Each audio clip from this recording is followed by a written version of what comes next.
Display firmware update. You will need a TF card that meets two conditions. Capacity less than 32 gigabytes. Formatted as FAT32. Scan the QR code or find the download link in the video description. Download the firmware file and copy it to the TF card root directory. Open the back cover of the display.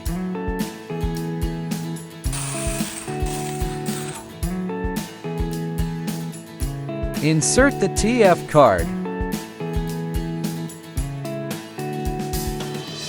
Turn on the device power. It will automatically start the update process.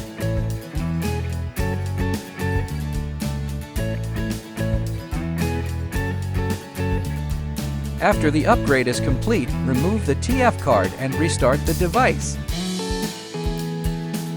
Check the language menu. You should now see support for 8 languages. Update completed.